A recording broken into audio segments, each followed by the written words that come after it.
Bom, boa tarde, boa noite, bom dia, boa madrugada, dependendo da hora que estiver assistindo. Hoje está um dia difícil para a gente fazer as leituras, né? No horário aí estamos competindo com uma semifinal da Copa do Mundo, né? Argentina e Inglaterra. Para os fãs de futebol, isso acaba sendo um, um empecilho, né? Para estar participando de eventos. Na hora que tem jogo, tem o trabalho o trabalho e o estudo, né? As outras tarefas ficam todas facultativas em prol de assistir o futebol. Não estou aqui com o meu compromisso, mas estou aqui do lado também com a partida, uma vez que o encontro aqui ele dura 1 hora e meia. Então, muito provavelmente vai passar aí a partida toda. Fica aqui para a gente ver alguns lances que foram interessantes. A outra dificuldade é a gripe que eu vinha mencionando, né, em alguns encontros de a gripe tá rodeando aqui. No sábado ela chegou de vez, igual a frente fria. E aí tô em vias de me recuperar, né? A garganta que estava bem atingida pela virose recuperou significativamente, quase 100%, mas que essa parte aqui do anasalada ainda está incomodando. Então, eventualmente, vocês vão perceber minha voz bastante anasalada. E hoje, não sei o que, a digníssima disse que ia me levar para uma reza, né? Para me rezar. E tá puxado. O, hoje, na hora que eu fui levantar, para não sei que diacho foi que deu, um mau jeito aqui da posição que eu tava deitado. Que eu fui levantar, deu um ativado, alguma coisa aqui no pescoço, que eu tô travado aqui, né? Então, uma soma de coisas, mas estamos aqui para fazer a leitura. E hoje nós vamos iniciar, né, a segunda parte. Lembrando, né, como eu sempre digo, essa organização do seminário ela é feita por Jacques Millet, né? Não é o Lacan não pensou necessariamente o seminário dessa forma, né? Ele só ia lá só assim, né, bem entre aspas, né? Ele ia lá e fazia uma apresentação ali naquele momento que estava estabelecido, né, semanal, e é, depois fizeram, né, toda essa a gravação, estenografia, transcrição, etc., e transformou no seminário com título, com tema, né, algumas lições que abarcam um tema. Então, as últimas 5 lições que lemos, né, elas são a introdução da coisa. Então, estaria centrado nessa temática. Eu fiz um resumo, né, dentro do Notebook LM, né, a plataforma aí do Gemini. Ela é alimentada por aquilo que a gente coloca lá, né, para ela ra- raciocinar. Ela só vai acessar dados online se a gente colocar para ela buscar esse material online. Então, fica restrito ali ao material que a gente está alimentando. Então, eu crio um notebook LM específico para o estudo da ética, onde a gente vai colocando, né? A gente, no caso, eu vou colocando tanto o seminário quanto os textos que estão pertinentes para discutir esse assunto. Vou fazendo a elaboração. Eu tenho feito isso lição a lição, solicitado, né, para gerar um mapa mental, para destacar ali os tópicos, os temas específicos, as lições dos autores que o Lacan está referenciando. Então, aí ela faz esse trabalho, né? Como eu faço isso depois da lição, aí eu verifico se ela está fazendo certo, né? Se ela está alucinando.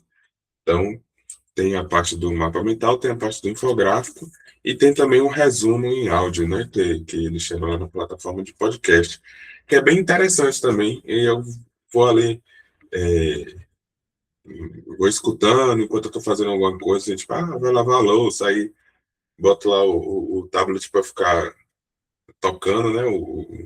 O podcast, e enfim, a gente vai potencializando o aprendizado. Então, eu solicitei que o Notebook ele me gerasse, né, um resumo desse tópico, né, centrando aí com relação a coisa. Então, dessa forma, tem esse tópico lá, concentrado, está disponível no meu site, não está no YouTube. Ele está no YouTube, mas no YouTube ele está, né, escondidinho, assim, desativado. Ele só aparece para quem visita o site. Então, quando você visitar aí a página do meu site, na aba lá de estudos de leituras lacanianas, que tiver lá o estudo do seminário 7, aí vai ter lá o resumo da parte 1, que seria isso aqui, né, da introdução da coisa. Hoje a gente vai iniciar o próximo tópico aqui, né, que seria o problema da sublimação, a partir da lição 7, as pulsões e os engodos. Aí, no que tange, né, ao seminário específico, a datação, a última lição foi no dia 23 de dezembro de 59, então aí houve a pausa, né, para o Natal, o Réveillon e o inverno, né? Tem uma pausa de inverno aí, e o Lacan vai retornar aqui na data de 13 de janeiro, né? Em torno de 3 semanas depois. Então a gente vai acompanhando também como era a dinâmica. Tem uma coisa interessante, que eu tenho feito uns estudos de outros seminários também, avulso, assim, as lições, não tomando o seminário na íntegra, né, mas indo para lições pontualmente. Tem uma coisa que eu tenho observado muito, principalmente nesses primeiros seminários, assim, é que tem sempre um comentário assim, do que discutimos ontem. Então, aparentemente, tinha uma programação no, na, no dia anterior, né, na noite do dia anterior, onde se discutia texto, alguém fazia alguma apresentação, alguma coisa do tipo, e no dia seguinte, Lacan fazia a sua exposição, né, do seu seminário. Então, tem-se aí uma certa densidade, né, do programa de estudo, de formação do psicanalista naquela época. Porque o Seminário 7, Lacan ainda está fazendo parte da SPP, né, Sociedade Psicanalítica Parisiense, não está ainda com a sua escola só vai ser a partir do Seminário 13, se não me engano, 13 a 14. Mas ele fica aqui, né, até 64, Seminário 10. O Seminário 11 ele está independente, digamos assim, né, não está vinculado a nenhuma instituição. Também há algumas particularidades, né, que aos poucos a gente vai capturando, vai encontrando aí, vai tendo uma certa compreensão de como esse processo, né, da construção do que é o ensino lacaniano. Mas vamos lá para a lição. As pulsões e os engodos, né, a dimensão da pastoral, o paradoxo da consciência moral, o mundo e o corpo, Lutero e o problema da relação com o objeto. Durante esse tempo de recolhimento das férias, senti que precisava fazer uma excursão a uma certa zona do tesouro literário inglês e francês. Quirins, não quem devorem, mas muito mais Quodocin Vobs. Temos aqui, deixa eu ver se eu encontro aqui a explicação para isso, né? Pesquisar Quirins.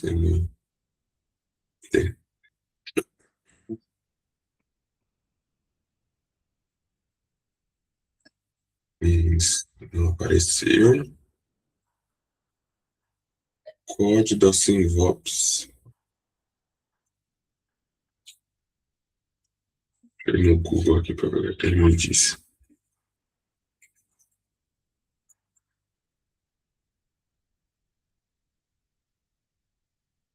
Pode.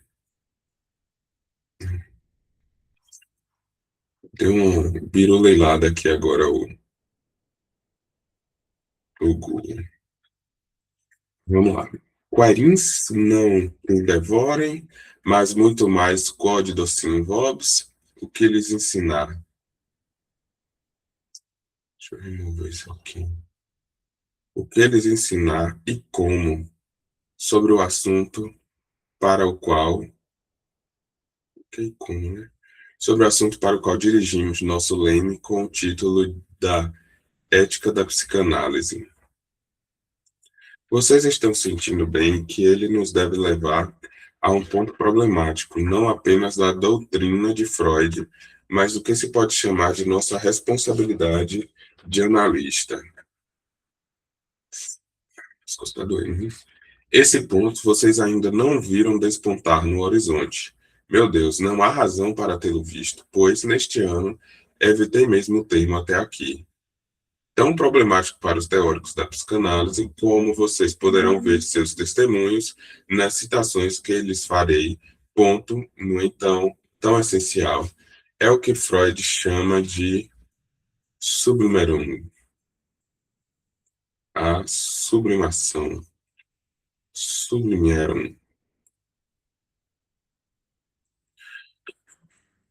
A sublimação é, com efeito, a outra face da exploração que Freud efetua como pioneiro das raízes do sentimento ético, na medida em que este se impõe sob a forma de interdições da consciência moral.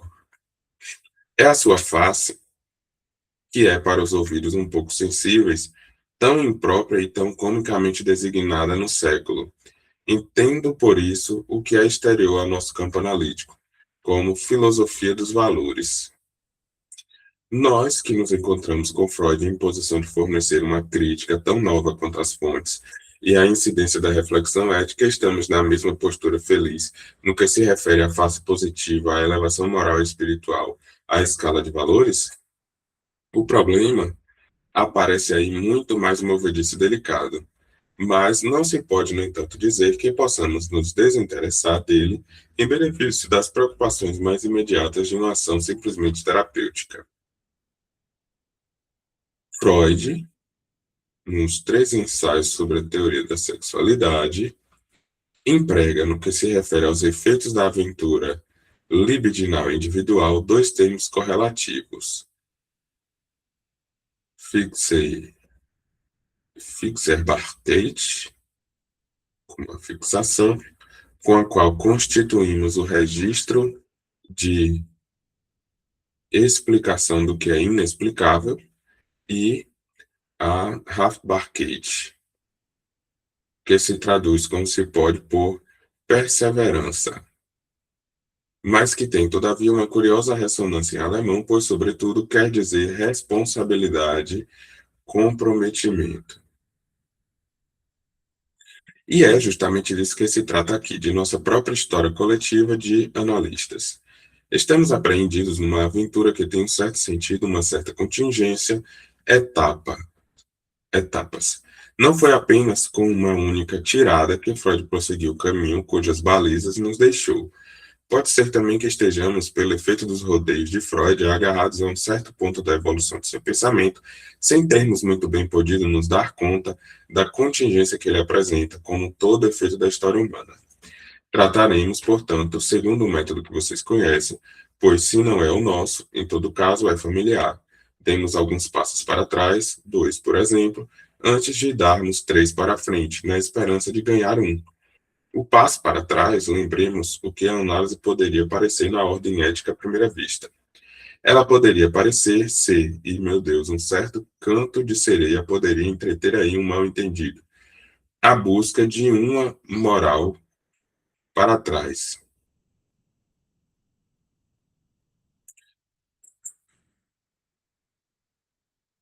A busca de uma moral natural.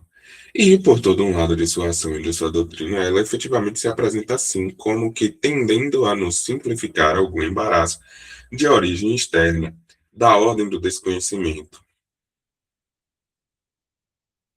até mesmo do mal-entendido, a nos trazer de volta para um equilíbrio normativo com o mundo, a que naturalmente a maturação dos instintos conduziria.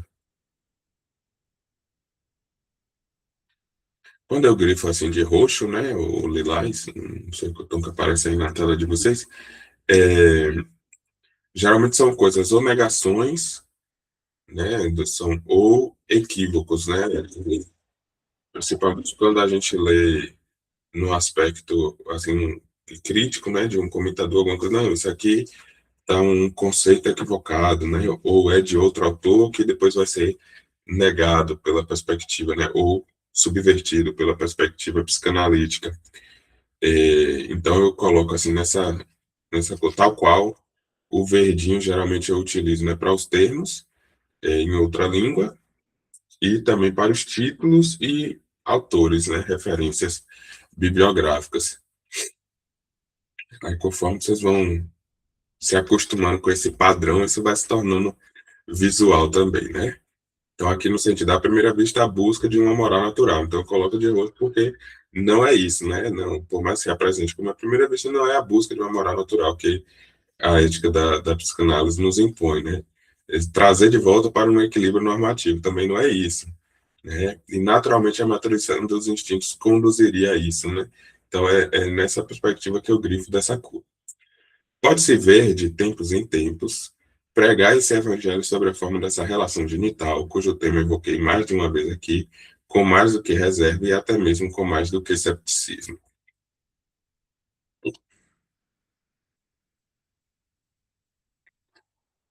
Lembrando que pregar o evangelho, né? O evangelho é um termo que significa boa nova, né? Então, o evangelho de Jesus Cristo é a boa nova de Jesus Cristo. Pregar isso aqui como evangelho é pregar essa boa nova para os psicanalistas, né? Ali do período. Muitas coisas se apresentam imediatamente contra. Não é de um modo tão simples, em todo caso, que a análise nos envereda no que se poderia chamar, por um termo que não creio introduzir aqui apenas por razões pitorescas, a dimensão pastoral. A dimensão da pastoral nunca está ausente da civilização e nunca deixa de se oferecer como um recurso a seu mal-estar. Se assim a chamo, é por ter ocorrido que, através dos tempos, ela assim se apresentasse descoberta. Hoje em dia, ela é mais mascarada, por exemplo, sob a forma mais severa e pedante da infalibilidade da consciência proletária, que nos ocupou por tanto tempo, embora ela tenha tomado desde então uma certa distância. Ou igualmente sobre a forma de noção um pouco mítica, que eu evocava há pouco, que concentra as esperanças, mesmo incertas, que a revolução freudiana pudera dar efetivamente. Mas trata-se sempre da mesma pastoral, e vocês verão de uma discussão muito séria. Para nós, trata-se talvez de redescobri-la, de redescobrir seu sentido. Talvez haja mesmo razão para se tornar a tratar da forma arcaica da pastoral, de um certo retorno à natureza, da esperança colocada na natureza sobre a qual não se deve acreditar. Afinal, que nossos antepassados se conceberam de maneira mais simples do que ela se oferece a nós. Teremos de ver as invenções que o engenho de nossos antepassados tentou, desde então, nessa via, não nos ensinam algo que talvez precise também ser elucidado por nós. Seguramente, assim que percorremos com os olhos o que a meditação freudiana nos fornece, vemos bem que desde o início algo resiste a ser assimilado a uma dimensão. E é por isso que comecei a abordar este ano o problema da ética da psicanálise. Aquilo com que Freud nos permite, com efeito, medir o caráter paradoxal, a aporia prática, não pertence absolutamente à ordem das dificuldades de uma natureza melhorada ou uma melhora natural,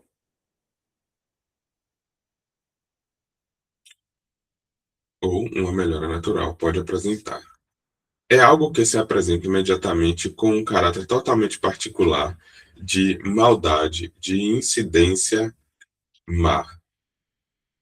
É o sentido da palavra malvado.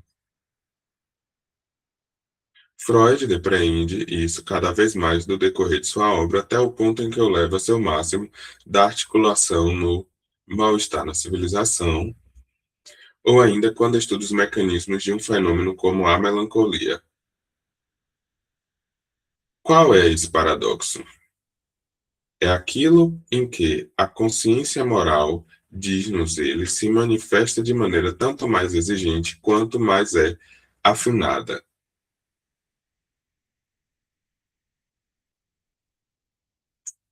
tanto mais cruel quanto menos, de fato, a ofendemos.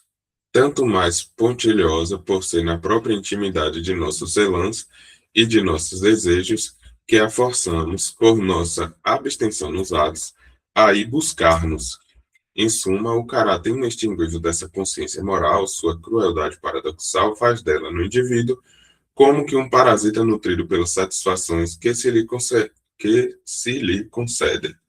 Proporcionalmente, a ética persegue o indivíduo muito menos em função de suas faltas do que de suas desgraças. Esse é o paradoxo da consciência moral em sua forma, digamos, espontânea. Mais do que falar aqui de investigação da consciência moral funcionando em estado natural, não nos poderíamos mais orientar aí, tomemos a outra face, cujo emprego do termo de natural serve para recobrir a significação e chamemos isso de crítica, pela análise da ética selvagem não cultivada, tal com quem lidamos, dado que avançamos no plano do patos, da patologia. É justamente sobre isso que a análise traz esclarecimentos, em última instância, sobre o que podemos chamar, no fundo do homem, de ódio de si. É o que se depreende da comédia antiga que traz o título de Aquele que se pune a si mesmo. Trata-se de uma pequena peça que pertence à nova comédia tomada da Grécia pela latinidade, e a qual não lhes aconselho especialmente a leitura, pois, após esse belo título, indo ao texto, vocês não poderão deixar de se decepcionar. Vocês aí só encontrarão, como em toda parte, sátira concreta de traços do caráter, destacamento do ridículo. Mas não esqueçam, no entanto, que a função da comédia só aparentemente é leve. Pelo único fato do jogo de significantes, pela simples força da articulação significante, ocorre-nos, e para além do que, aparece como pintura, descrição contingente e ao desvelamento do fundo. A comédia nos faz reencontrar o que Freud nos mostrou estar presente no exercício do não senso.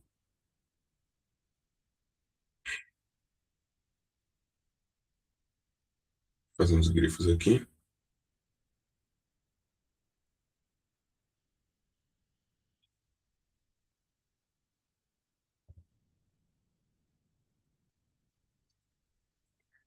O que vemos surgir ao fundo, algo que se delineia para além do exercício do inconsciente, em que a exploração freudiana nos convida a reconhecer o ponto por onde se desmascara o trieb,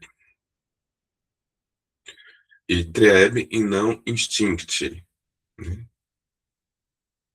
Lacan faz bem essa demarcação, pois o trieb não está longe desse campo de das Ding, em cuja direção incito-os este ano a recentrarem o modo sobre o qual se colocam os problemas em torno de nós. Olha as palavras.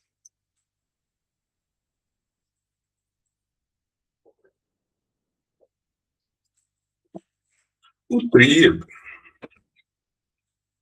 os tribes foram descobertos e explorados por Freud no interior de uma experiência fundada na confiança do jogo dos significantes, em seu jogo de substituição, de tal maneira que não podemos absolutamente confundir o domínio dos tribes com uma reclassificação, por mais nova que se suponha, das familiaridades do ser humano com seu meio natural.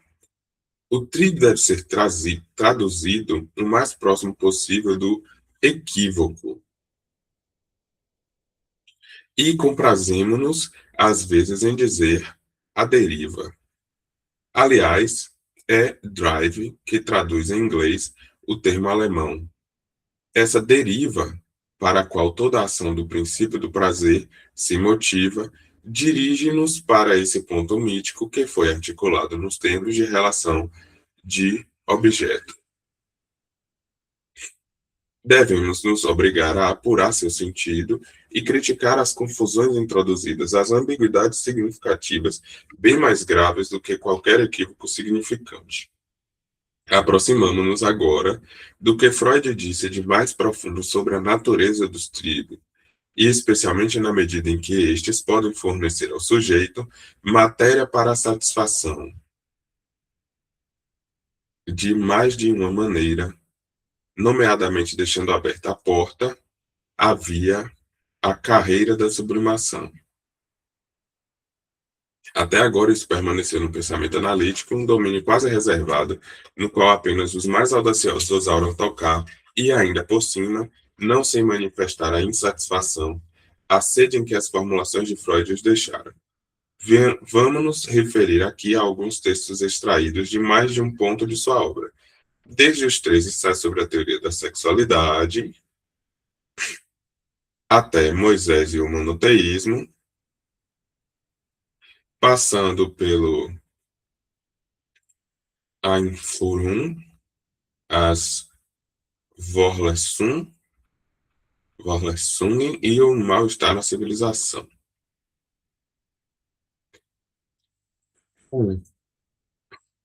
Esses aqui são quais mesmos?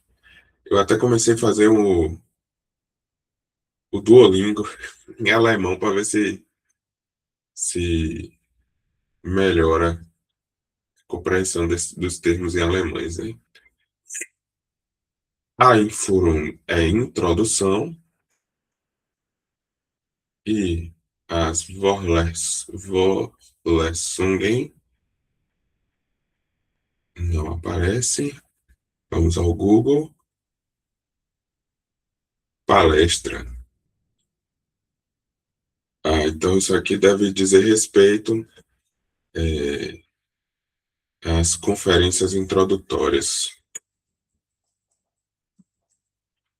Meu Deus.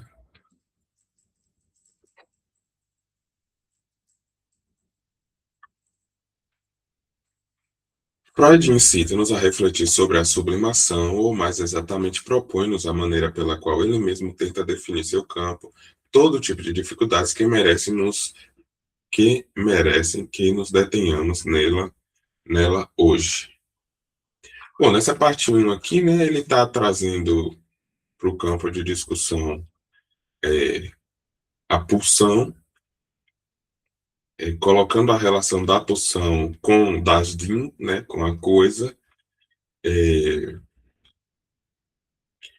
em relação a essa consciência moral, em relação assim, né, em contraponto, né, com essa a consciência moral, e ele está tentando colocar o lugar em que Freud colocou a sublimação. Vamos lembrar aí que Freud, na ciência dos sonhos, ele coloca o deslocamento e a condensação como os dois principais mecanismos, né, do sistema psíquico. Então, a dinâmica, né, o dinamismo do psiquismo, eles se dão por essas operações, né, de deslocamento e de condensação. E aí ele introduz isso na ciência do sonho, na interpretação dos sonhos.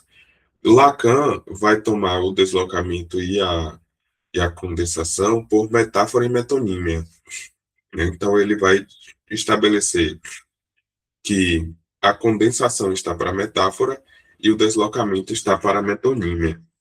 Aí a sublimação aparece depois, para Freud, como uma terceira saída, né? Porque o deslocamento e a condensação eles estão associados ao movimento das pulsões. Então, aquilo digamos assim, impulsiona um determinado conteúdo, impulsiona um pouco a palavra meio errônea, né? Mas, assim, aquilo que está vinculado à pulsão, né, do inconsciente, ele vai se deslocar ou vai se condensar para aparecer no sonho manifesto, né? Daquilo que é da ordem do conteúdo latente. A sublimação, ela vai fazer algo semelhante, mas Freud, nas conferências introdutórias, se eu não me engano, no finalzinho das conferências introdutórias, Freud faz como é que se diz? Freud faz uma articulação da sublimação como um mecanismo, vou chamar de mecanismo aqui, mas não é bem o termo que ele usa, não. É um mecanismo de saída suficientemente boa do sintoma, digamos assim. Então, ele vai fazer uma certa relação da sublimação com Freud, no caso, né? Com é, o movimento que os poetas, que os artistas fazem, né? Com o seu trabalho e a sua vida. Então, a maneira como digamos assim, os artistas, né? Encontram uma saída para o seu sofrimento através da arte é sublimar, né? Fazer uma certa sublimação das pulsões. Sublimar na física é sair de um estado do estado sólido para o gasoso sem passar pelo líquido, né? Sem passar pelo intermediário, né? Ou sair do gasoso para o sólido também eu acho que é sublimar, né? Eu acho que essa ida e essa volta se chama sublimar, porque, por exemplo, o processo de sublimação de estampa, né? Existe uma técnica de estamparia de camisas, de tecidos, enfim, de produtos, canecas, etc. E eu falo isso porque houve um certo momento da minha vida que eu tive uma empresa de estamparia. É, tem uma técnica que se chama sublimação, onde a gente imprime um papel com uma tinta específica, chamada de tinta de sublimação, e que essa papel junto com essa impressão junto com o material que vai ser estampado é submetido a tempo, temperatura e pressão. Então, tempo, um intervalo de tempo, uma temperatura específica elevada e uma pressão, ou seja, né, pressão. Se você fizer qualquer um dos dois sem um terceiro, a coisa não funciona. Por exemplo, uma camisa, você estampa ela com uma pressão em torno de 180 graus durante 30 segundos. Se você deixar durante 20 segundos, a sublimação não vai ser correta. Se você botar por 50 segundos, a sublimação, a estampa vai espalhar toda pela camisa, assim, ela vai ficar toda deformada. Então tem que ser ali o tempo exatozinho. Se mudar a temperatura, é a mesma coisa. Se a temperatura for baixa, a tinta não sai do papel, ela não evapora, né, para sair do papel e penetrar nas fibras do tecido, enfim, ver aí que a sublimação é sair de um estado diretamente para o outro sem passar pelo intermediário. Então, Freud toma essa expressão, né, da sublimação e relaciona essa saída, né? Ele coloca, inclusive, nessa palestra, né, das conferências introdutórias, que é uma das últimas, eu não lembro qual especificamente, mas é uma das últimas palestras. Ele coloca isso como um campo a ser investigado pela psicanálise, se investigar os artistas, né? A arte, o psiquismo dos artistas, para tentar compreender o que é que acontece para eles terem essa saída, né? Digamos assim. Como se, tal qual ele investiga os sonhos, né? Os sonhos, os títulos, os atos falhos, para entender, ou seja, as psicopatologias da vida cotidiana, né? Aquilo que acontece cotidianamente, para entender como é que funciona o psiquismo do patológico, né? Então ele vai entender como é que funcionaria, digamos assim, a cabeça, o psiquismo de alguém normal, que é um artista, e que, enfim, sublimou, né, em vez de sucumbir ao adoecimento. Mais ou menos nessa perspectiva, né? Claro que não é isso necessariamente que Lacan está trazendo aí. Deixa eu usar um pouquinho aqui de inalador para ver se consigo respirar pelo nariz e falar ao mesmo tempo.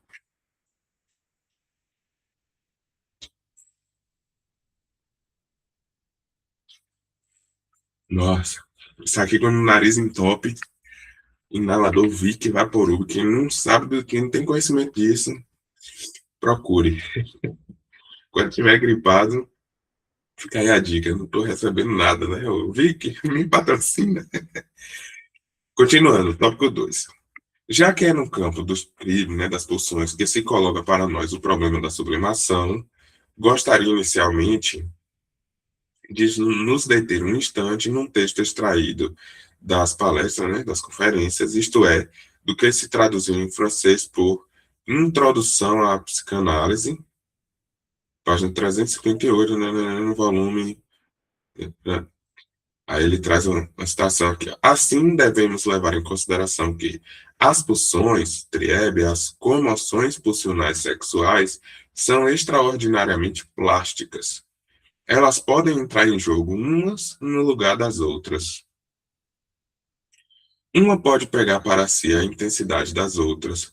Quando a satisfação de umas é recusada pela realidade, a satisfação de uma outra pode oferecer-lhe uma completa compensação. Elas se comportam umas em relação às outras como uma rede, como canais comunicantes preenchidos por um líquido. Vemos aí aparecer a metáfora que se encontra, fora de dúvida, na origem dessa obra surrealista, que se chama Os Vasos Comunicantes.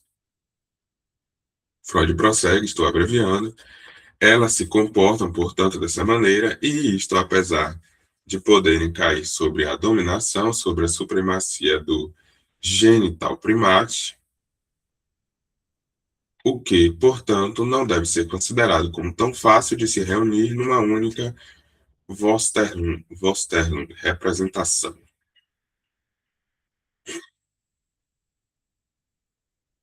Freud nos adverte nessa passagem, mas existem muitas outras, que, mesmo quando o conjunto do Nets dos Trebe caiu sobre a, o genital primate, este não é tão fácil de ser concebido em sua estrutura como uma Vorstellung unitária, uma resolução das contradições.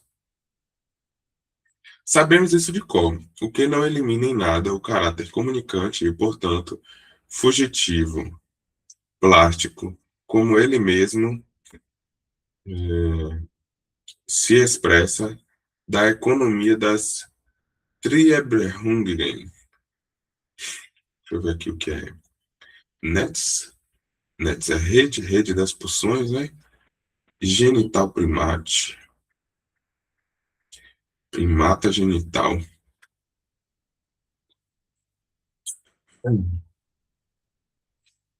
Economia das em suma, como eles ensinam após longos anos, essa estrutura destina a libido humana do sujeito a deslizar no jogo dos signos, a ser subjugada pela estrutura do mundo dos signos, que é o único universal e primate dominante. E o signo, segundo a expressão de Peirce, é o que está no lugar de algo para alguém. O signo é o que está no lugar de algo para alguém. A articulação como tal das possibilidades da Werkbarkeit, temos aqui mais uma palavrinha deliciosa de ler, traduzir, deslocamento, para pronunciar errado, Verschiebbarkeit, Verschiebbarkeit, deslocamento, deslocamento. Isso é do deslocamento, vai aparecer depois aqui. Deslocamento da preparação natural é demoradamente articulada para chegar nessa passagem na elucidação do partialust na própria libido genital.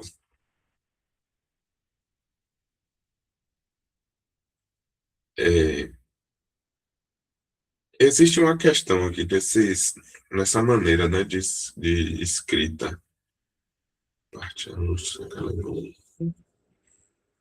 desejo parcial. Lacan tem a prática, né, de permanecer os termos em alemão que ele acha ele acha, não, ele considera, né, que foram traduzidos para o inglês ou para o francês de maneira equivocada, né? Então, quando ele está ali falando em francês, ele usa o termo em alemão para apontar aquilo que Freud falou em alemão original. Então, quando traduziu-se aqui os seminários do francês para o português, traduziu o francês para o português. As palavras em alemão são mantidas, né? E por isso que a gente vai se deparando com essas palavrinhas aí, e aos poucos a gente vai conhecendo elas, familiarizando com elas, adicionando-as, né, ao nosso repertório. Enquanto isso, a gente vai usufruindo do recurso aqui de pesquisar, né, o que são essas palavras. Então, aqui a gente tem, né Werksbarkeit, né, o deslocamento, parte a Lucians destinos parciais, né? É, em suma, para começar o problema da sublimação, a plasticidade dos instintos deve ser primeiramente relembrada, devendo-se dizer em seguida que, por razões que desde então restam a elucidar, nem toda sublimação é possível no indivíduo. No indivíduo, visto, trata-se do indivíduo e colocando-se, portanto, a propósito disso, tanto a questão das disposições internas como das ações externas, encontrando-nos diante de limites. Veja que ele falou indivíduo e não sujeito. Alguma coisa não pode ser sublimada. Há uma exigência libidinal, a exigência de uma certa dose, de uma certa taxa de satisfação direta, sem o que resultam danos e perturbações graves.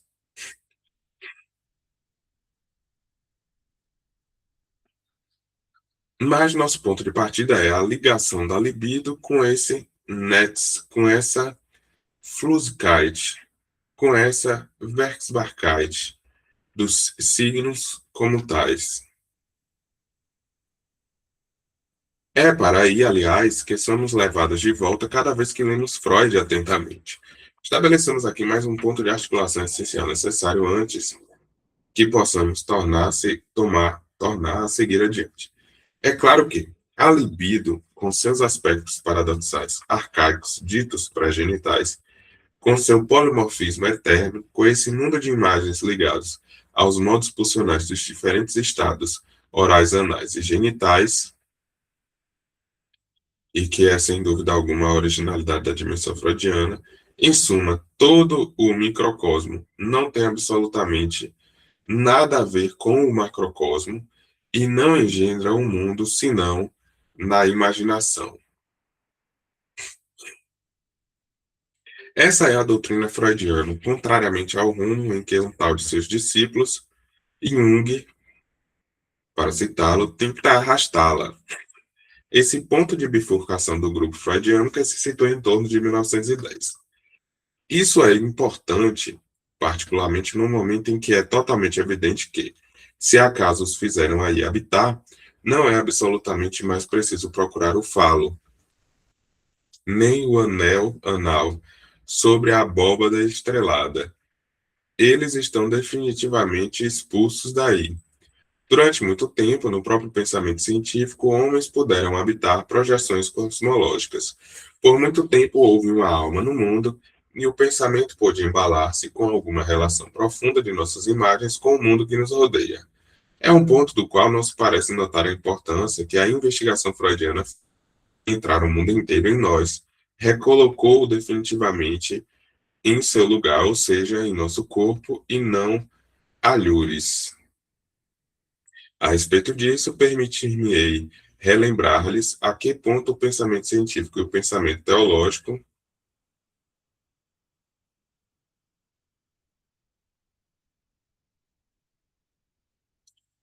científico e o pensamento teológico puderam estar ocupados no período que precedeu imediatamente a liberação do homem moderno, com algo que Freud não hesitou em falar e a chamá-lo por seu nome, mas do qual nunca mais falamos, ou seja, aquele que foi designado durante muito tempo como o princípio desse mundo, diabolos.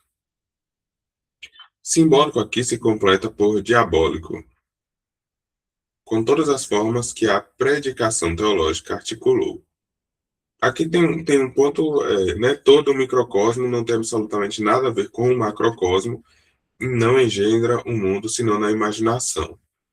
A investigação freudiana fez entrar o mundo inteiro em nós, recolocou definitivamente em seu lugar, ou seja, em nosso corpo, e não alhures. Aqui o que eu estou entendendo aqui é que ele está falando de realidade dentro de uma perspectiva de realidade psíquica, né? Toda realidade ela é psíquica.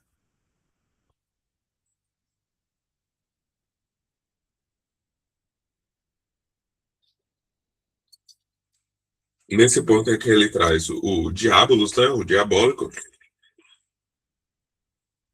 é relacionado ao simbólico, à medida desse inconsciente, né? Mas avançando. Leiam um pouco Lutero, não apenas as conversas à mesa, mas os sermões, para se darem conta de até onde se pode afirmar o poder das imagens que nos são das mais familiares por terem sido investidas pelo caráter de autoidentificação científica que nossa experiência analítica de todos os dias lhe confere.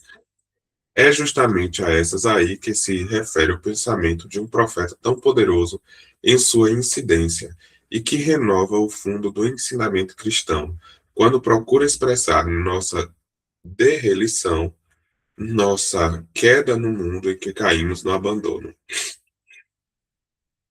Seus termos, no final das contas, são infinitamente mais analíticos do que tudo que uma fenomenologia moderna pode articular com as formas relativamente ternas do abandono do seio materno. Qual é essa negligência que deixa secar seu leite? Lutero diz, literalmente, sois o dejeto que cai no mundo pelo ânus do diabo. Esse é o esquema essencialmente digestivo e excrementoso, forjado por um pensamento que impele as últimas consequências, o modo de exílio em que o homem se encontra em relação a qualquer bem que seja no mundo. Eis onde Lutero nos leva. Não creiam que essas coisas não tenham seu efeito no pensamento e nos modos de viver das pessoas desse tempo. O que aqui se articula é justamente a virada essencial de uma crise de onde saiu toda a nossa instalação moderna do mundo. É a isso que Freud vem dar sua sanção, sua última estampilha, fazendo entrar de uma vez por todas essa imagem do mundo, esses arquétipos falaciosos, lá onde devem estar, isto é, em nosso corpo. Doravante, lidamos com esse mundo aí onde ele está. Será que é uma perspectiva cor-de-rosa e sujeita ao otimismo pastoral que essas zonas erógenas, esses pontos de fixação fundamentais nos abrem? Será isto uma via sujeita à liberação? Ou é mais severa servidão? Essas zonas erógenas, que se pode bem considerar até a mais ampla explicação do pensamento de Freud como genéricas e que se limitam a pontos eleitos, a pontos de ânsia, a um número limitado de bocas na superfície do corpo, são os pontos de onde Eros terá de extrair sua fonte.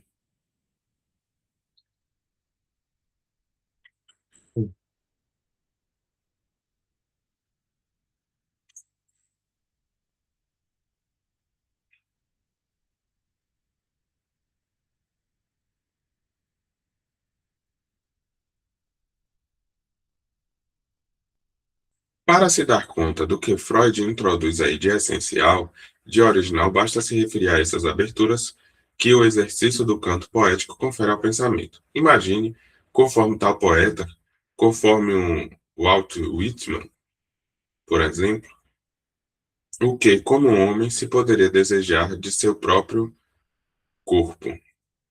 Poder-se sonhar com um contato epidérmico completo, total entre o corpo e o mundo. Ele mesmo aberto e palpitante, sonhar com um contato e no horizonte com o estilo de vida cujas direções envia o poeta nos mostra. Esperar uma revelação de harmonia do desaparecimento da presença insinuante, perpétua da sensação opressora de alguma maldição original. Pois bem, totalmente ao contrário disso, Freud marca no nível do que podemos chamar de fonte industrial um ponto de inserção, um ponto de limite, um ponto irredutível.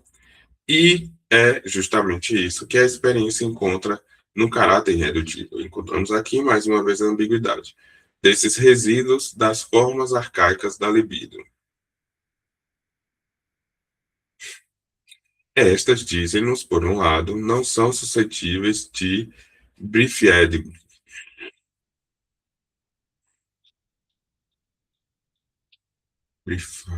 Como será que vai? Aqui ficou.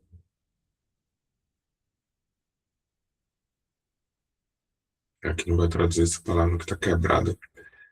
As mais arcaicas aspirações da criança, são, ao mesmo tempo, um ponto de partida e um núcleo nunca inteiramente resolvido sobre um primado da genitalidade qualquer, ou uma pura e simples Vorstellung do homem sobre a forma humana, por mais total que se suponha por fusão andrógena.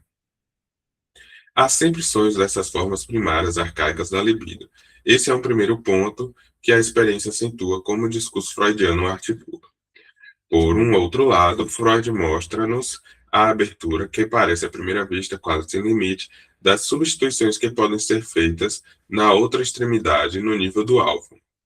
Evitei a palavra object, que, no entanto, aparece a todo instante em sua escrita, desde que se trata de diferenciar aquilo de que se trata no que diz respeito à sublimação. O que quer que ele faça não pode qualificar a forma sublimada do instinto sem referência ao objeto. Vou ler para vocês daqui a pouco as passagens que lhes mostrarão onde está o móvel da dificuldade encontrada. Trata-se do objeto. Mas o que quer dizer isso? O objeto nesse nível. Quando Freud começa no início dos modos de acentuação da sua doutrina, em sua primeira tópica,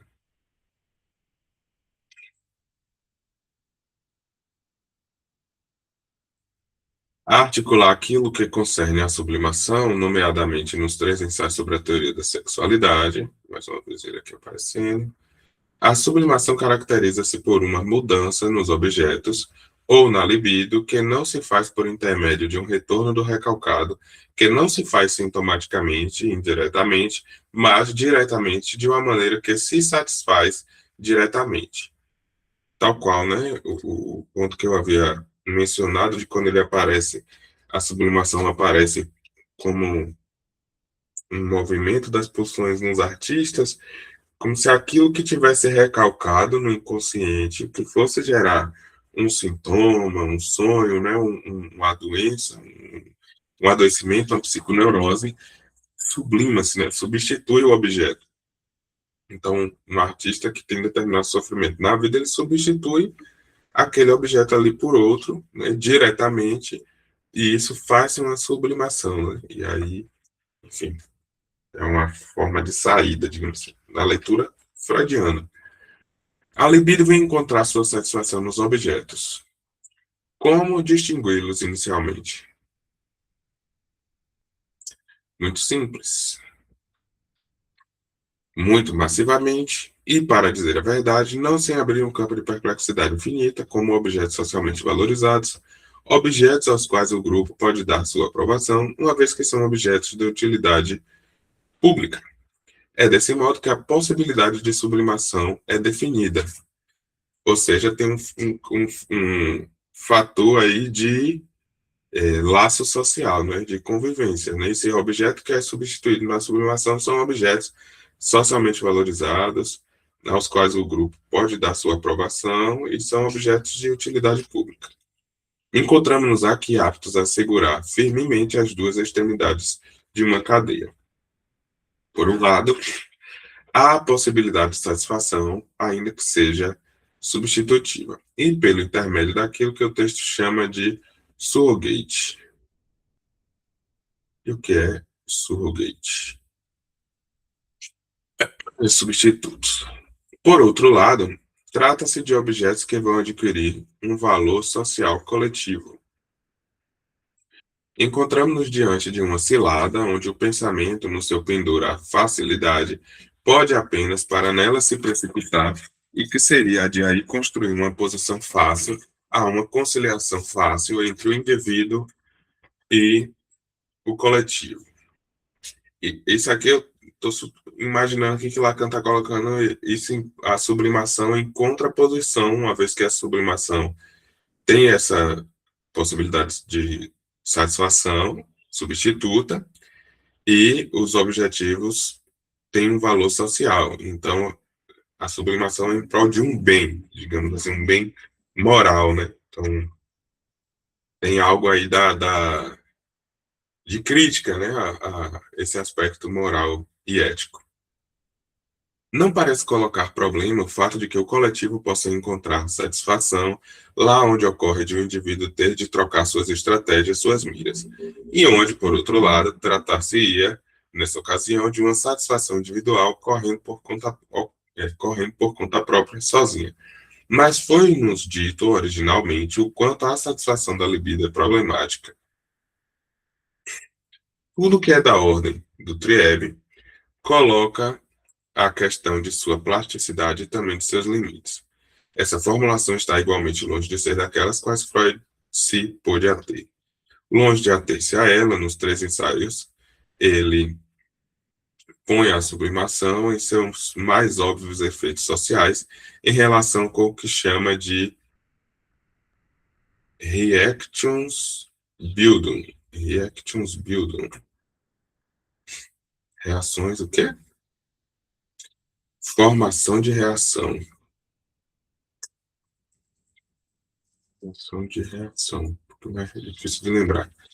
Quer dizer que, desde então, numa etapa em que as coisas não podem ser fortemente articuladas por falta do complemento tópico que ele fornecerá em seguida, ele faz intervir a noção de formação de reação. Em outros termos, ele ilustra o tal traço de caráter. Tal traço adquirido da regulação social, como algo que, longe de se estabelecer no prolongamento, na linha reta de uma satisfação institucional, necessita da construção de um sistema de defesa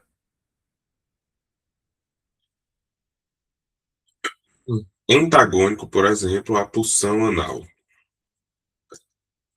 Ele faz intervir, portanto, uma oposição, uma antinomia como fundamental à construção da sublimação de um instinto. Ele introduz, portanto, o problema de uma contradição em sua própria formulação. O que se propõe desse modo como construção oposta à tendência instintual não pode absolutamente ser reduzido a uma satisfação direta em que a própria pulsão se saturaria de uma maneira que só teria por característica a de poder receber a estampilha da aprovação coletiva. Na verdade, os problemas que Freud coloca na ordem da sublimação só vêm totalmente à luz no momento de sua segunda tópica. Devemos abordá-la a partir de Zur Einführung des Nazismus, que não é apenas a introdução do narcisismos, que não é apenas a introdução do narcisismo, mas a introdução à segunda tópica. Introdução ao narcisismo, né? Introdução à segunda tópica.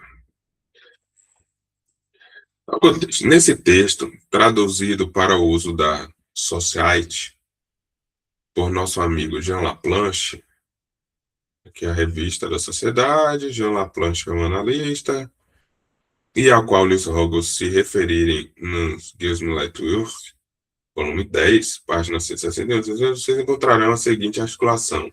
Somos naturalmente levados a examinar a relação entre essa formação de um ideal e a sublimação. A sublimação é um processo que diz respeito à libido objetal. Observe que a posição ich libido, object libido, só começa a ser articulado como tal, isto é, no plano analítico, com a introdução, né? Esse texto complementa a articulação fornecida inicialmente por Freud da posição profundamente conflituosa do homem quanto à sua satisfação como tal. É por essa razão que é essencial fazer das Ding intervir de saída. Das Ding, uma vez que o homem, para seguir o caminho de seu prazer, deve literalmente contorná-lo. O tempo que se leva para se reconhecer, para se orientar, o tempo mesmo para se dar conta de que Freud nos diz a mesma coisa que São Paulo, é para saber, é para saber que o que nos governa no caminho de nosso prazer não é nenhum bem supremo, e que, para além de um certo limite do nosso prazer, estamos, no que diz respeito ao que da Jing recepta, numa posição inteiramente enigmática, pois não há regra ética que faça mediação entre nosso prazer e sua regra geral. E por trás de São Paulo, vocês têm o ensinamento de Cristo, quando vem interrogá-lo, pouco antes da Páscoa. Há duas formas, a do Evangelho de São Mateus e a dos dois Evangelhos de Marcos e Lucas.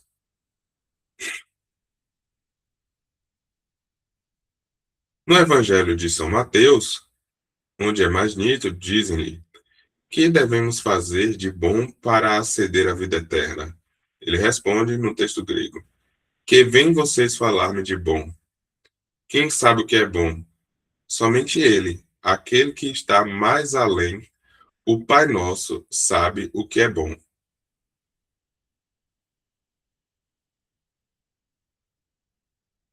E ele lhes disse: façam isso e façam aquilo, que não vão mais além disso.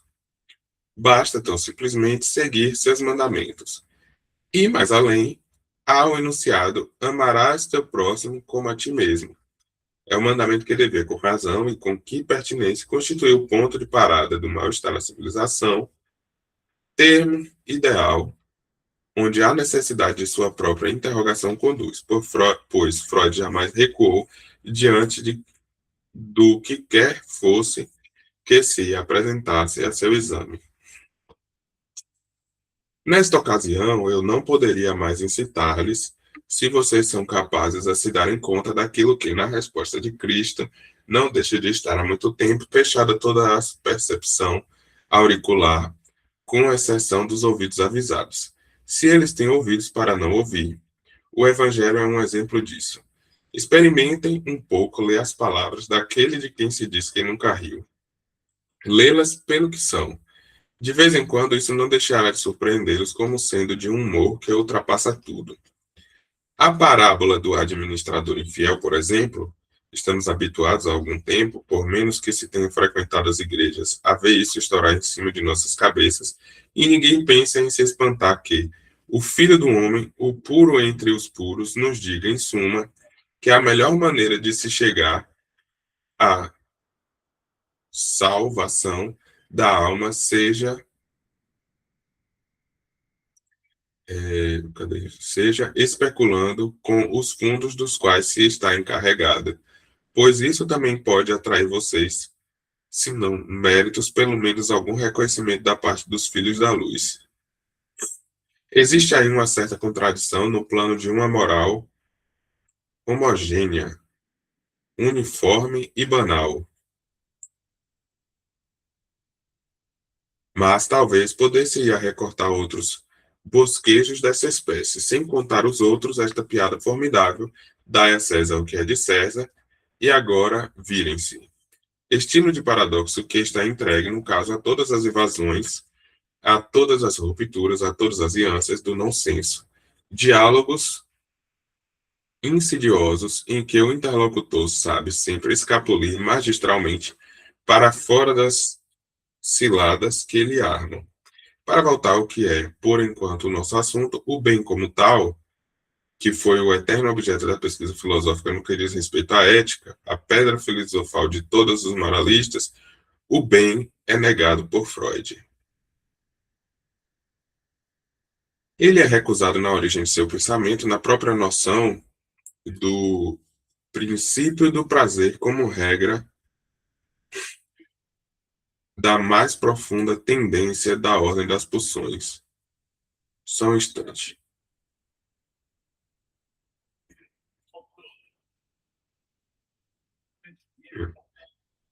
Ele se combina de mil maneiras e se encontra, em particular, plenamente coerente com a interrogação central de Freud, que, como vocês sabem, concerne ao pai. Só um instante.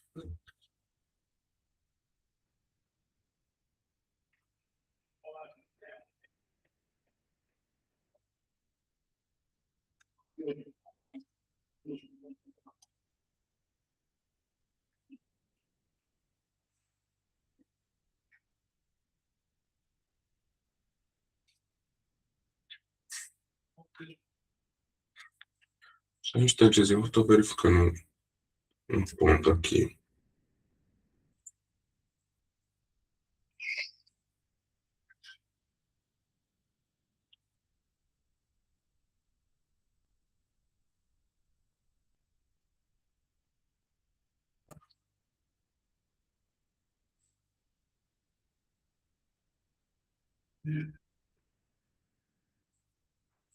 Hum.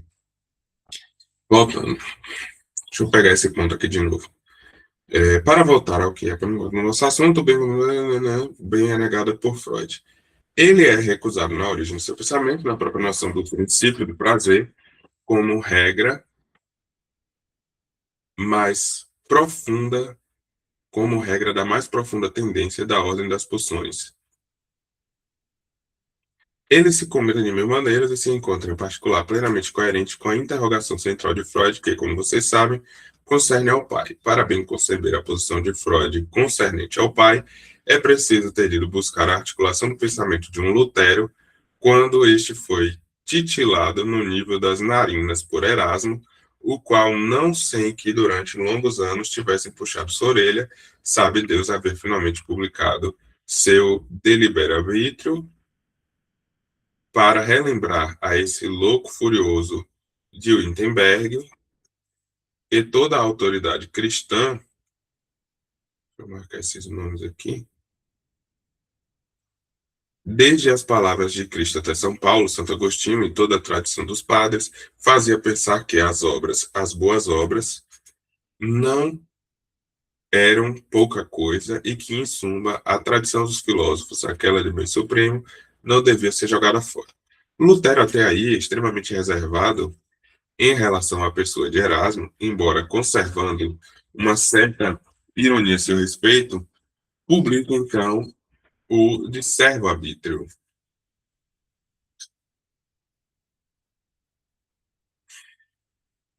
Para acentuar o caráter radicalmente mau da relação que o homem entretém com o homem e o que se enconra no âmago de seu destino, esse Ding, essa causa, que no outro dia eu designava como análoga ao que é designado por Kant no horizonte da razão prática, com a exceção de que é seu contrapeso. Inventando um termo cuja grecsidade é aproximativa, peço que me perdoe, trata-se da causa patomeno, a causa da paixão humana mais fundamental.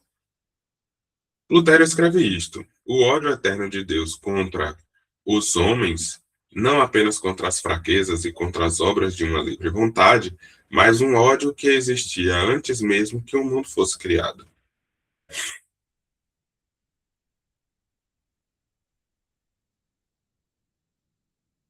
Vocês estão vendo que tenho algumas razões para lhes aconselhar a ler de vez em quando os autores religiosos. Quero dizer os bons e não aqueles que são água com açúcar. Mas mesmo estes são por vezes frutuosos.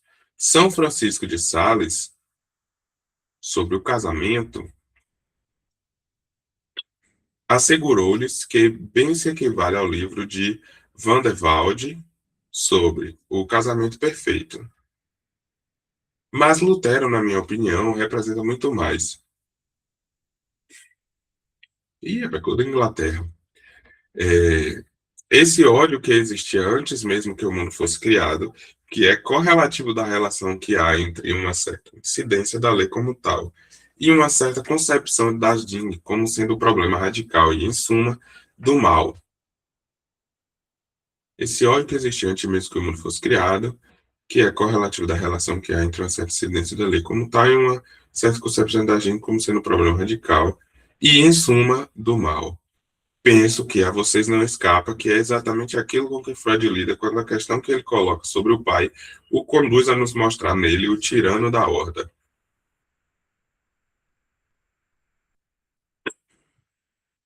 Aquele contra o qual o crime primitivo foi destinado, e introduziu, por isso mesmo, a ordem, a essência e o fundamento do âmbito da lei. Não reconhecer a filiação ou a paternidade cultural que há entre Freud e uma certa virada de pensamento manifesta nesse ponto de fratura que se situa em torno do início do século XVI, mas que prolonga poderosamente suas repercussões até o fim do século XVII, equivale a desconhecer totalmente a que tipo de problemas a interrogação freudiana se dirige. Acabo de fazer um parêntese de 25 minutos, pois tudo isso era para lhes dizer que, com a introdução, Freud nos introduz, pouco depois de 1914, em algo que vai precisamente escamotear de novo o problema, ao articular coisas naturalmente essenciais, mas é preciso ver em que contexto ela se insere, ou seja, o problema da relação com o objeto. Esse problema da relação com o objeto deve ser lido freudianamente. Vocês o veem emergir numa relação narcísica, relação imaginária.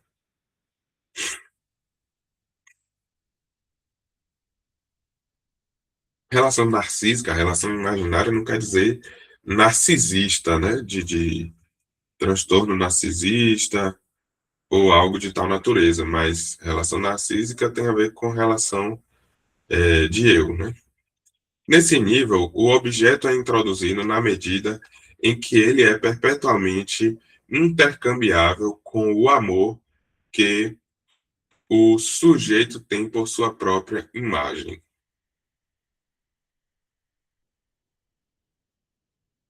It libido e object libido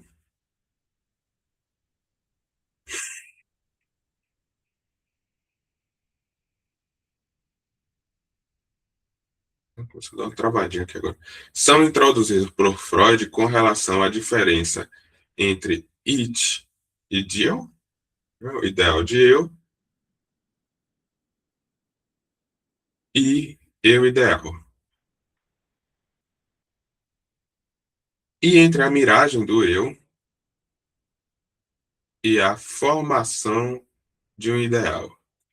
Esse ideal ocupa sozinho seu campo, vem no interior do sujeito, da forma a algo que se torna preferível e ao qual doravante ele vai submeter. O problema da identificação está ligado a esse desdobramento psicológico, que situa o sujeito numa dependência em relação a uma imagem idealizada, forçada de si mesmo, da qual Freud sempre fará tanto caso daí por diante. É nessa relação de miragem que a noção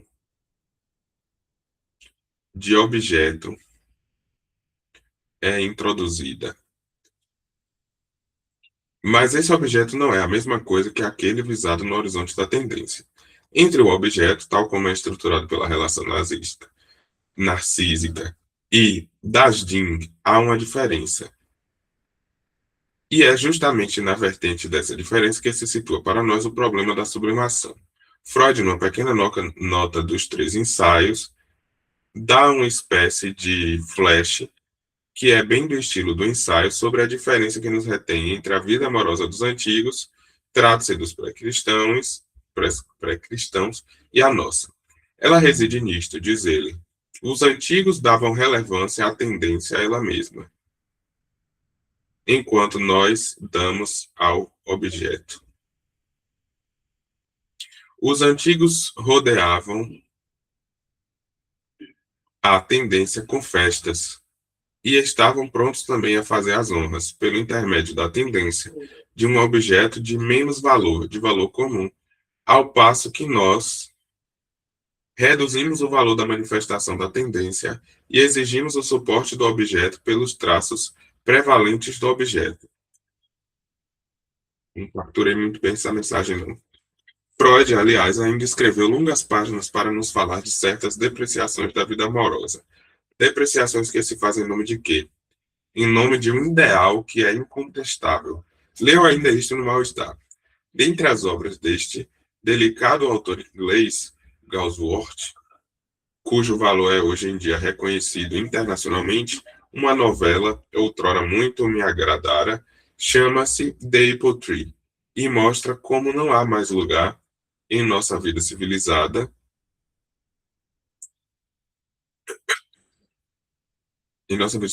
de hoje, para o amor simples e natural, o eco pastoral de dois seres humanos. Tudo isso que se expressa espontaneamente e como que saindo da fonte, eu intitulo de excursão excessiva, como sabe Freud que damos relevância ao objeto e que os antigos davam à tendência. Vocês dirão que não há exaltação ideal em nenhuma tragédia antiga, diferentemente de nossas tragédias clássicas. Mas, enfim, Freud não dá nenhum motivo. Teremos, na próxima vez, de comparar nosso ideal do amor com o dos antigos, referindo-nos a obras históricas, e a um certo momento que também deve ser situado. Trata-se deveras, com efeito, de uma estruturação, de uma modificação histórica de Eros. Que o amor cortês, a exaltação da mulher, que é um certo estilo cristão do amor, do qual Freud fala, tem um marcado data, e isso tem, com efeito, toda a sua importância, e é justamente nesse terreno que pretendo levá-los. Fato é, vou lhes mostrar, que nos autores antigos, e coisa curiosa, mais nos latinos do que nos gregos, já existem alguns e talvez todos os elementos que caracterizam o culto do objeto idealizado, o qual foi determinante quanto à elaboração que é preciso chamar de sublimada de uma certa relação. E o que Freud expressa de maneira apressada e provavelmente investida refere-se com efeito a uma degradação que visa, quando se observa de perto, talvez menos a vida amorosa do que um certo cordão perdido, uma crise que concerne ao objeto. Tomar o rumo de reencontrar a tendência provém de fato de uma certa perda extracultural do objeto. Que possa haver um tal problema no centro da crise mental, de onde sai o freudismo, é a questão que temos de colocar. A nostalgia, que se expressa na ideia de que os antigos estavam mais próximos do que nós, da tendência, não quer dizer, talvez, outra coisa senão, como todo sonho da Idade de Ouro, de Eldorado, que estamos recolocando as questões no nível da tendência, por ainda não saber como fazer em relação ao objeto. No nível da sublimação, o objeto é inseparável de elaborações imaginárias e, muito especialmente, culturais. Não é que a coletividade as reconheça simplesmente como objetos úteis. Ela encontra aí o campo de descanso pelo qual ela pode, de algum modo, engodar-se a respeito de Dasdim, colonizar com suas formações imaginárias o campo de Dasdim. É nesse sentido que as sublimações coletivas, socialmente recebidas, se exercem. A sociedade encontra uma certa felicidade nas miragens que lhes fornecem moralistas, artistas, artesãos, fabricantes de vestidos ou de chapéus, os criadores de formas imaginárias. Mas não é apenas na sanção que ela confere a isso, ao se contentar que devemos buscar um móvel da sublimação. É na função imaginária, muito especialmente aquela a propósito da qual a simbolização da fantasia nos servirá, que é a forma na qual o desejo do sujeito se apoia. Nas formas especificadas historicamente e socialmente, os elementos imaginários da fantasia, vêm recobrir, engodar o sujeito no ponto mesmo de Dasdim. É aqui que faremos incidir a questão da sublimação, e é por isso que lhes farei da próxima vez que lhes falarei, da próxima vez do amor cortês na Idade Média, nomeadamente do Mnesen. De maneira aniversariante, como no ano passado, falei-lhes de Hamlet, falar-lhes-ei do teatro elisabetano, que é o ponto de virada do erotismo europeu, e, de mesma feita, civilizado. É nesse momento, com efeito, que se produziu a promoção do objeto idealizado, do qual Freud fala em sua nota. Freud deixou-nos diante do problema de uma ânsia renovada concernente das Ding, que é o dos religiosos e dos místicos, no momento em que não mais podíamos colocá-lo por nada sobre a garantia do Pai. E aqui concluímos mais uma lição. Na próxima, né, o objeto e a coisa, a relação do objeto e a coisa. Esse ponto aqui da sublimação, Lacan está colocando a sublimação associada, né, ao bem supremo, como ele colocou ali algumas vezes, e associada ao bem supremo, associada à moral e à ética da sociedade, digamos assim, né? E isso como concepções imaginárias, uma vez que, né, a sociedade encontra uma certa felicidade nas miragens que eles fornecem, moralistas, artistas, artesãos, fabricantes de vestidos ou de chapéus, enfim, os criadores de formas imaginárias. Então, aqueles fenômenos, eu vou chamar de fenômenos, né, que eu indiquei que pode acontecer na sublimação, por exemplo, através dos artistas, né? Um artista, um artesão, alguém que tem uma produção ali que faz essa substituição desse objeto, isso são engodos imaginários, traduzindo, né? Mas dizer que são engodos imaginários não significa que é errado e que deva ser descartado, por exemplo, né? Ah, se Lacan está falando isso, então a sublimação, enquanto esses fenômenos, isso é um engodo imaginário. Então não deveríamos fazer isso. Não. A clínica lacaniana é uma clínica do real, simbólico e imaginário. É dos três. Novo-romeano é os três. Se desatar um, todos se soltam. Então, desorganiza tudo, desestrutura. Então, o imaginário, ele tem justamente essa função de consistência. Agora, a gente precisa colocar cada coisa no seu lugar. A Lacan faz a relação da sublimação com o eu, né, com o narcisismo, com a constituição do eu. Isso é tudo colocado no lugar do imaginário, na dimensão imaginária, né? Então a gente tem que ir distinguindo aí, né, para pensar assim, por exemplo, a ética do desejo não é a ética de um bem supremo, né? A ética do desejo enquanto a ética da psicanálise. A ética de um bem supremo, ou seja, a ética e a moral cristã, judaico-cristã, filosófica, é imaginária. Então, elas dão uma certa consistência a esse eu, né? Diante dessa relação aí de eu ideal e de ideal de eu. E a gente precisa separar aqui, por enquanto, Lacan tem trazido a dimensão real dentro da perspectiva da coisa, enquanto sendo isso que a gente, né, digamos assim, fica rodeando, né, para produzir esses efeitos, né, de sublimação, de deslocamento, condensação, etc. A gente rodeia esse das Ding, e não tem necessariamente ainda uma dimensão simbólica tão estabelecida aqui em torno desse assunto, né? Talvez algo que vai ser elaborado um pouco mais à frente, à medida em que for situando mais, né, o desejo, né, o sujeito em questão, a prática da psicanálise, enfim, né, uma lição não tão complexa em termos de referência quanto uma das lições anteriores, né, acho que foi a lição 4.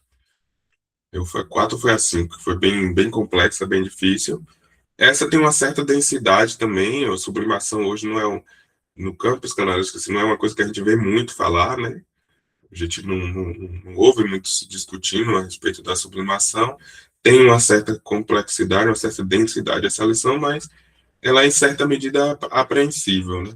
ela tem esse tom de retorno das férias também, de encaminhar para algo que vai ser discutido, né, na sequência, com, digamos assim, um pouco mais de empolgação, de motivação, aquela coisa assim de pegou em bala e agora anda, né? Mais ou menos nessa perspectiva. Enfim, hoje ficamos por aqui, né? Retornamos com as leituras lacanianas na próxima semana e quinta, amanhã temos as leituras freudianas e filosóficas, freudianas 10 horas, filosóficas às 17 horas, e nas sextas, 13 horas, as leituras paralelas. A gente se vê por aí.